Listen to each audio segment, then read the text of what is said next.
If you know what this is, tell me in the comments. It's also one of my favorite shirts. All right, this video is gonna cover, and I'm gonna kick it off with two interesting videos. This is the first ever robotic arm. A robot for industry. And this is it, Unimate. And to be clear, this was developed in 1961. Completely unaffected by heat, cold, fumes, or dust, it could take over a lot of unpleasant jobs. I have one more video I want to cover before we start. Here, this video shows what it's actually capable of. They gave a nice little sneak peek of what it's actually capable of doing. Like this thing can do a backflip, like gymnast level backflip at this point. So like anyone who's like, oh, humanoid robots are gonna take jobs and be able to do certain things, like here it is right now.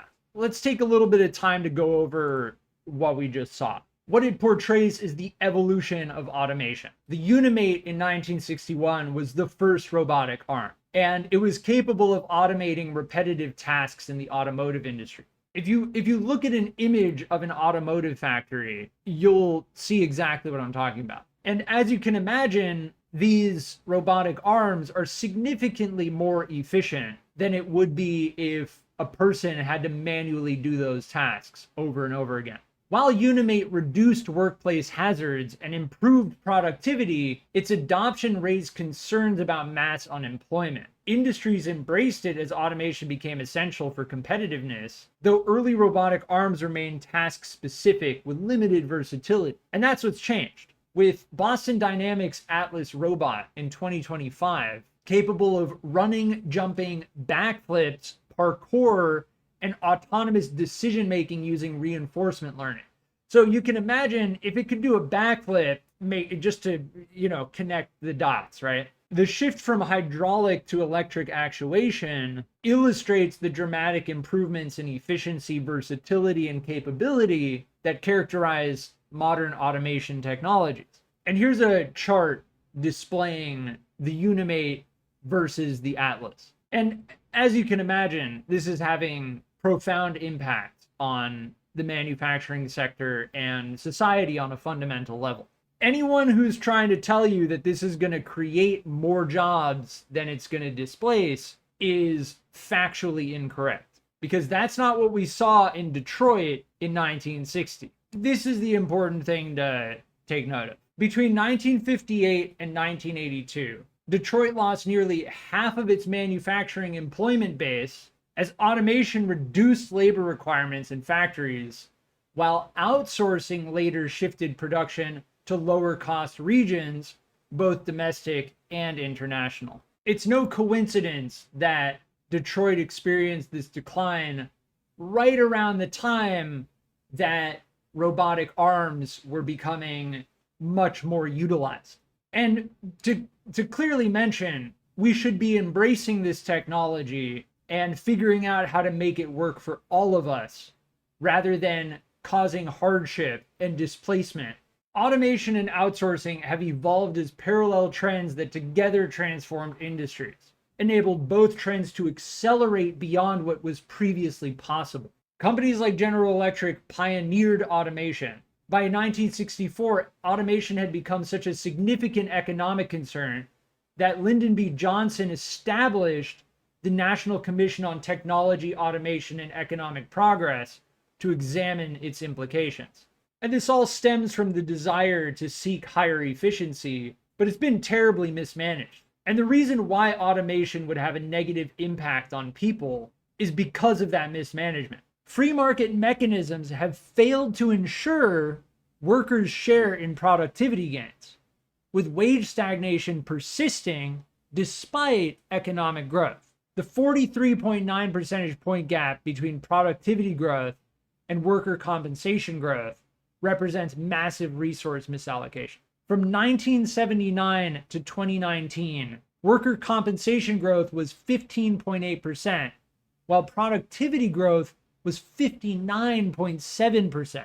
That's a significant gap in productivity versus compensation, because capitalism isn't capable of handling this problem itself. And billionaires don't care.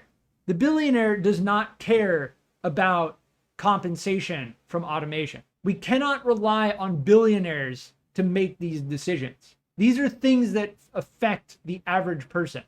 Despite employment concerns, automation dramatically improved productivity metrics, enhancing labor productivity by approximately 3.5% annually in manufacturing sectors, well above historical growth rates. So even though this technology was making labor more productive, more people were becoming displaced. So that productivity did not translate into benefits for the workers.